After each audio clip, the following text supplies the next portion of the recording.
Hi friends, Npcil nuclear power corporation of India limited నుంచి notification రావడం జరిగింది. ఇవన్నీ కూడా పర్మనెంట్ కేంద్ర ప్రభుత్వ ఉద్యోగాలండి. మొత్తం మనకు 3 రకాల పోస్టులు ఇవ్వడం జరిగింది. ఈ 3 రకాల పోస్టులకు సంబంధించిన క్వాలిఫికేషన్స్ కూడా నేను చెప్తున్నాను.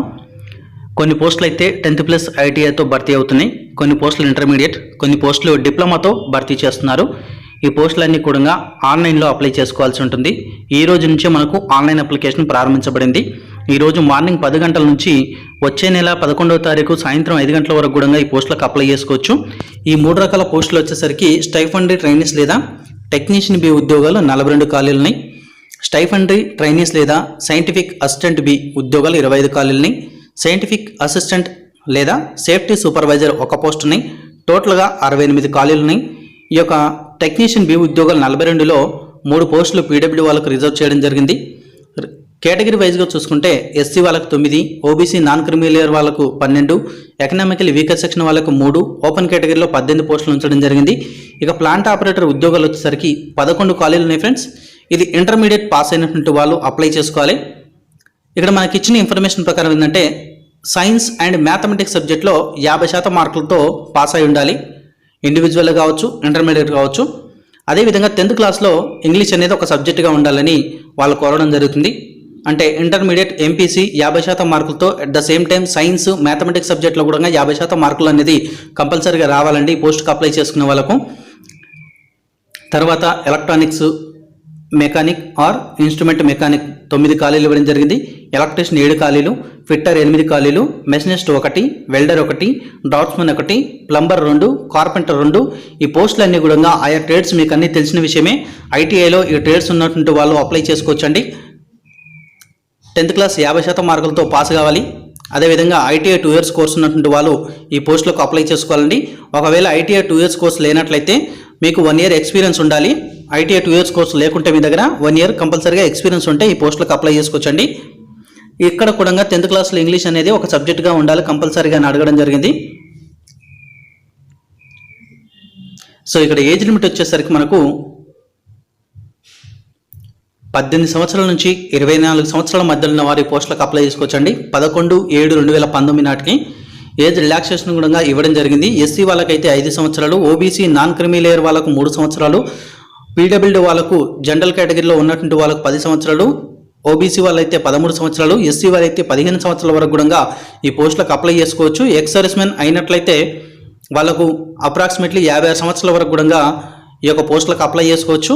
ఈ పోస్టులకు సెలెక్ట్ అయినటువంటి అభ్యర్థులకు 2 సంవత్సరాలు ట్రైనింగ్ ఇవ్వడం జరుగుతుందండి. ట్రైనింగ్ తర్వాత మీకు పర్మనెంట్ జాబ్ అనేది చేయడం జరుగుతుంది. ఈ యొక్క 2 సంవత్సరాల ట్రైనింగ్లో ఫస్ట్ ఇయర్ మీకు 10,500 రూపాయలు మంత్లీ ఇవ్వడం జరుగుతుంది. సెకండ్ ఇయర్లో 12,500 రూపాయలు ఇవ్వడం జరుగుతుంది. ఫిజికల్ స్టాండర్డ్స్ విషయానికి వచ్చేసరికి 160 సెంటీమీటర్లు ఉండాలి. హైట్ వచ్చేసరికి, వెయిట్ వచ్చేసరికి 45.5 kgల బరువు ఉండాలి ఫ్రెండ్స్. ఇక శాలరీ విషయానికి వచ్చేసరికి మీకు ట్రైనింగ్ అయిపోయిన తర్వాత టెక్నీషియన్ బి ఎంప్లాయీగా మీరు ప్రమోట్ అయిన తర్వాత మీ యొక్క శాలరీ 21,700 రూపాయలు ఇవ్వడం జరుగుతుంది. బేసిక్ పేనే మీకు స్టార్టింగ్ పేనే, అండ్ మిగతా అలవెన్స్లు అన్నీ కలుపుకొని ఒక 25,000 వరకు మీకు జీతం వచ్చే అవకాశం ఉంది ఫ్రెండ్స్. ఇక్కడ బాండ్ అండ్ అగ్రిమెంట్ అని ఇవ్వడం జరిగింది చూడండి. మీరు ఒక 5 సంవత్సరాల వరకు కూడా మీ యొక్క ఎన్పీసీఎల్లో వర్క్ చేస్తామని బాండ్ అనేది ఎగ్జిక్యూట్ చేయాల్సి ఉంటుంది. అంటే 2 సంవత్సరాల ట్రైనింగ్తో పాటు కలిపి 5 సంవత్సరాలు అన్నమాట. ట్రైనింగ్ అయిపోయిన తర్వాత మీకు షిఫ్ట్ వైజ్ డ్యూటీస్ ఉంటాయి ఫ్రెండ్స్ ఇక్కడ. సో మీకు ఆల్ ఇండియా వైడ్గా ఎక్కడికైనా కానీ ఈ యొక్క బ్రాంచెస్ ఎక్కడెక్కడ ఉన్నాయో అక్కడికి మీరు ట్రాన్స్ఫర్ చేసుకునే అవకాశం మాత్రం వీళ్ళు కల్పించడం జరుగుతుంది.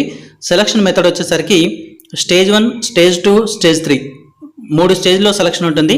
స్టేజ్ 1, స్టేజ్ 2 అనేది రిటన్ టెస్ట్ అండి. ఈ రిటన్ టెస్ట్ ఒకేనాడు కండక్ట్ చేయడం జరుగుతుంది. ఓకేనా. ఈ స్టేజ్ 3 వచ్చేసరికి ట్రేడ్ ఆర్ స్కిల్ టెస్ట్. ఈ ప్లాంట్ ఆపరేటర్ ఏదైతే ఉందో ఇంటర్మీడియట్ ఉద్యోగులతో భర్తీ చేస్తున్నారో 11 ఖాళీలని, దానికి ఎటువంటి ట్రేడ్ కానీ స్కిల్ టెస్ట్ కానీ లేదు. మిగతా ఉద్యోగులకు మాత్రమే ట్రేడ్ ఆర్ స్కిల్ టెస్ట్ అనేది ఉంది ఫ్రెండ్స్. ఇక మనకు వచ్చేసరికి స్టేజ్ 1లో వచ్చేసరికి 50 మల్టిపుల్ చాయిస్ క్వశ్చన్స్ ఇవ్వడం జరుగుతుంది. రైట్ ఆన్సర్కి 3 మార్కులు ఇస్తారు, రాంగ్ ఆన్సర్కి 1 మార్కు తీసేయడం జరుగుతుంది. నెగిటివ్ మార్కింగ్ అని చెప్పొచ్చు. ఈ టెస్ట్ అనేది సింగిల్ కానీ మల్టిపుల్ సెషన్స్లో కానీ కండక్ట్ చేసే అవకాశం ఉందని వాళ్ళు చెప్పడం జరిగింది. స్టేజ్ 1 నుండి స్టేజ్ 2కు ఎంపిక కావడం కోసం ఓపెన్ కేటగిరీలో అయితే 40% మార్కులు రావాలి. ఎస్సీ ఓబీసీ వాళ్ళకైతే 30% మార్కులు రావాలండి. స్టేజ్ 2కు వచ్చిన తర్వాత ఇక్కడ అడ్వాన్స్డ్ టెస్ట్ అని కండక్ట్ చేయడం జరుగుతుంది. దీనికి 2 hours టైం లిమిట్ ఇవ్వడం జరుగుతుంది. ఇక్కడ కూడా ప్రతి ప్రశ్నకు కూడా 3 మార్కులు ఇవ్వడం జరుగుతుంది. కరెక్ట్ అయిన ఆన్సర్కి, రాంగ్ అయిన ఆన్సర్కి 1 మార్కు తొలగించడం జరుగుతుంది. సో ఈ యొక్క స్టేజ్ 2 అనేది కొంచెం డిఫరెంట్గా ఉంటుంది స్టేజ్ 1 కన్నా. మీ ప్లాంట్ ఆపరేటర్ ఉద్యోగులకైతే ఇంటర్మీడియట్ సిలబస్ వస్తుంది, వేరే వాళ్ళకైతే ఎస్ఎస్సి ప్లస్ ఐటీఐ సిలబస్ అనేది వాళ్ళకి రావడం జరుగుతుంది. ఏ ట్రేడ్కి అయితే అప్లై చేస్తారో ఆ ట్రేడ్కి సంబంధించిన సిలబస్ రావడం జరుగుతుందండి. ఇక స్టేజ్ 2 అయిపోయిన తర్వాత మినిమం క్వాలిఫైయింగ్ మార్క్స్, ఇవి దీంతో మనకు సంబంధం లేదు.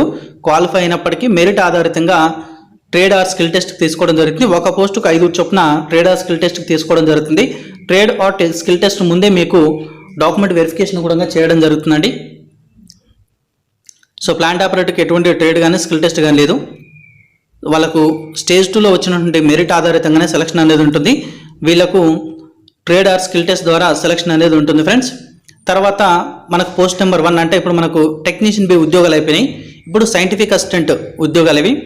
మొత్తం చూసుకుంటే 25 ఖాళీలు ఉన్నాయి ఫ్రెండ్స్. ఇది ఎస్సీ వాళ్ళకు 3, ఎస్టీ వాళ్ళకు 1, ఓబీసీ నాన్ క్రిమి లేయర్ వాళ్ళకు 7 ఖాళీలు, ఎకనామికల్లీ వీకర్ సెక్షన్ వాళ్ళకు 2 ఖాళీలు, ఓపెన్ కేటగిరీలో 12 ఖాళీలు ఉంచడం జరిగింది.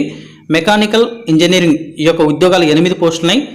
డిప్లొమా చేయనటువంటి అభ్యర్థులు, మెకానిక్ ఇంజనీరింగ్లో డిప్లొమా చేసినటువంటి అభ్యర్థులు 60% మార్కులతో పాస్ అయితే ఈ పోస్టులకు అప్లై చేసుకోవచ్చు. ఎలక్ట్రికల్ ఇంజనీరింగ్లో సేమ్ అండి. ఇక్కడ మనకు డిపార్ట్మెంట్లు ఇచ్చారు, ఎలక్ట్రికల్ కావచ్చు, ఎలక్ట్రికల్ అండ్ ఎలక్ట్రానిక్స్ ఇంజనీరింగ్. ఈ 2 విభాగాల్లో చేసినటువంటి వాళ్ళు 60% మార్కులతో డిప్లొమా పాస్ అయినటువంటి వాళ్ళు ఈ యొక్క ఎలక్ట్రికల్ ఇంజనీరింగ్ పోస్టులకు అప్లై చేసుకోవచ్చు. ఎలక్ట్రానిక్స్ ఇంజనీరింగ్ లేదా ఇన్స్ట్రుమెంటేషన్ ఇంజనీరింగ్ వీళ్ళు కూడా వాళ్ళ యొక్క డిపార్ట్మెంట్లో డిప్లొమా చేసినటువంటి వాళ్ళు ఈ పోస్టులకు అప్లై చేసుకోవచ్చు ఫ్రెండ్స్. సివిల్ ఇంజనీరింగ్ వాళ్ళు కూడా అంతే సేమ్. ఇక ఇక్కడ ఫిజిక్స్ ఉద్యోగాలు 3 ఉన్నాయి. వీటికి వచ్చేసరికి బీఎస్సీ చేసినటువంటి అభ్యర్థులు 60% మార్కులతో బీఎస్సీ చేసిన అభ్యర్థులు దీనికి అప్లై చేసుకోవచ్చు. ఫిజిక్స్ సబ్జెక్ట్ అనేది ప్రిన్సిపల్ సబ్జెక్ట్గా ఉండాలి మీకు. కెమిస్ట్రీ కానీ, మ్యాథమెటిక్స్ కానీ, స్టాటిస్టిక్స్ కానీ, ఎలక్ట్రానిక్స్ అండ్ కంప్యూటర్ సైన్స్ కానీ సబ్సిడియరీ సబ్జెక్ట్గా ఉండాలి. మిగతా సబ్జెక్టులని ఫిజిక్స్ అనేది ప్రిన్సిపల్ సబ్జెక్ట్గా ఉండాలి మీకు. ఒకవేళ మీకు సేమ్ వైటేజ్ ఇస్తుంది అనుకోండి, ఫిజిక్స్, కెమిస్ట్రీ, మ్యాథమెటిక్స్లో సేమ్ వైటేజ్ ఉన్నప్పటికీ మీరు ఈ పోస్ట్కి అప్లై చేసుకోవచ్చు. కానీ మీకు ఒకవేళ మ్యాథమెటిక్స్లో వైటేజ్ కనుక ఎక్కువగా ఉన్నట్లయితే, మ్యాథమెటిక్స్ అనేది మీకు ప్రిన్సిపల్ సబ్జెక్ట్గా ఉన్నట్లయితే ఈ పోస్టులకు అప్లై చేయడానికి మీకు అర్హత లేదు. At the same time chemistry కూడా అంతే. బీఎస్సీ కెమిస్ట్రీలో 60% మార్కులతో పాస్ అయిన వాళ్ళు అప్లై చేసుకోవచ్చు. కెమిస్ట్రీ అనేది ప్రిన్సిపల్ సబ్జెక్ట్గా ఉండాలి, మిగతా అనేది సబ్సిడియరీ సబ్జెక్టుగా ఉండాలి. మెరిట్ కూడా వైటేజ్ కూడా కెమిస్ట్రీలోనే ఎక్కువగా ఉండాలి. ఇంగ్లీష్ అనేది ఇంటర్మీడియట్లో కానీ 10th కానీ ఒక సబ్జెక్ట్గా ఉండాలి మీకు తప్పకుండా.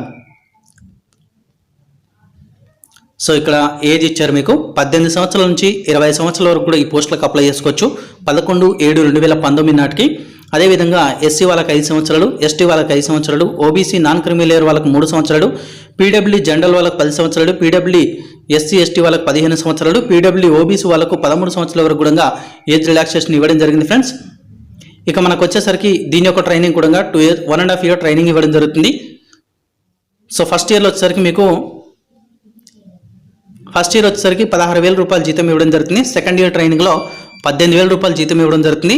హైట్ వచ్చేసరికి 160 సెంటీమీటర్లు ఉండాలి. వెయిట్ అనేది 45.5 kg మినిమం వెయిట్ ఉండాలి ఫ్రెండ్స్. మీకు ఇక్కడ గ్రేడ్ పే వచ్చేసరికి 35,400 రూపాయలు జీతం ఇవ్వడం జరుగుతుంది. అన్ని అలవెన్స్లు కలుపుకొని మీకు ఒక 40,000 రూపాయలు జీతం వచ్చే అవకాశం ఉంది ఫ్రెండ్స్. ఇక్కడ మీరు కూడా ఈ యొక్క బాండ్ అనేది ఎగ్జిక్యూట్ చేయాల్సి ఉంటుంది. 4.5 years అనేది మీరు ఇక్కడ వర్క్ చేయాల్సి ఉంటుంది.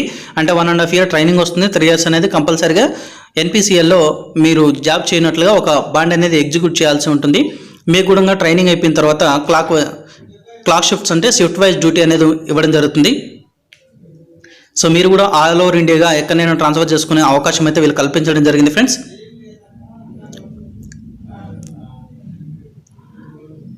తర్వాత మోడ్ ఆఫ్ సెలక్షన్ వచ్చేసరికి ఇక్కడ కూడా మనకు రిటర్న్ ఎగ్జామినేషన్ ఇంటర్వ్యూ ద్వారా సెలక్షన్ చేయడం జరుగుతుంది.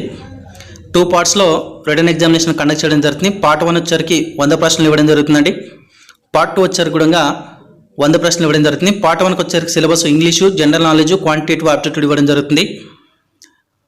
మనకు పార్ట్ 2 వచ్చేసరికి డిసిప్లిన్స్ అంటే వారి యొక్క స్పెషలైజేషన్ ఏదైతే ఉందో అప్లై చేశారో దాని నుంచి పార్ట్ 2 అనేది క్వశ్చన్ పేపర్ రావడం జరుగుతుంది. ఎగ్జామినేషన్ వచ్చేసరికి 3 hours కండక్ట్ చేయడం జరుగుతుంది. రైట్ ఆన్సర్కి 3 marks, రాంగ్ ఆన్సర్కి 1 mark అనేది డిడక్ట్ చేయడం జరుగుతుంది. రిటర్న్ ఎగ్జామినేషన్ నుంచి 40% మార్కులు ఓపెన్ కేటగిరీలో ఉన్న వాళ్ళకి రావాలి. ఎస్సీ ఎస్టీ ఓబీసీ వాళ్ళకైతే 30% మార్కులు రావాలి. ఇది జస్ట్ క్వాలిఫైయింగ్ నేచర్ అనమాట. మెరిట్ ఆధారితంగా మనకి ఎన్ని వేకెన్సీలు ఉన్నాయో ఒక పోస్ట్కి 5 చొప్పున ఇంటర్వ్యూకి పిలవడం జరుగుతుందండి. సెలక్షన్ వచ్చేసరికి రిటర్న్ ఎగ్జామినేషన్ ఇంటర్వ్యూ ద్వారా సెలక్షన్ చేయడం జరుగుతుంది. రిటర్న్ ఎగ్జామినేషన్లో వచ్చిన మార్కులు కలిసి 50% మెరిట్ తీసుకోవడం జరుగుతుంది. ఇంటర్వ్యూలో వచ్చిన మార్కుల నుంచి 50% మెరిట్ తీసుకొని ఈ యొక్క మెరిట్ లిస్ట్ అనేది తయారు చేయడం జరుగుతుంది. అపాయింట్మెంట్ అనేది ఈ విధంగా ఉంటుంది ఫ్రెండ్స్. ఇక మనకు చివరిగా వచ్చేసరికి పోస్ట్ నెంబర్ 3 సైంటిఫిక్ అసిస్టెంట్ లేదా సేఫ్టీ సూపర్వైజర్. ఈ పోస్టులో వచ్చేసరికి ఒక పోస్ట్ ఉందండి. డిప్లొమా చేసినటువంటి వాళ్ళు ఈ పోస్టులకు అప్లై చేసుకోవచ్చు. మనకు కరెక్ట్గా ఈ బ్రాంచ్ అని ఏమీ ఇవ్వలేదు, కాకపోతే ఎక్స్పీరియన్స్ అడుగుతున్నారు. వీళ్ళు 4 years ఇండస్ట్రియల్ ఎక్స్పీరియన్స్ అడుగుతున్నారు. సో దీనికి సంబంధించిన వివరణ కూడా కింద ఉంది. ఒక పోస్ట్ ఉంది. At the same time already video length అయింది కాబట్టి నేను చెప్పట్లేను ఫ్రెండ్స్.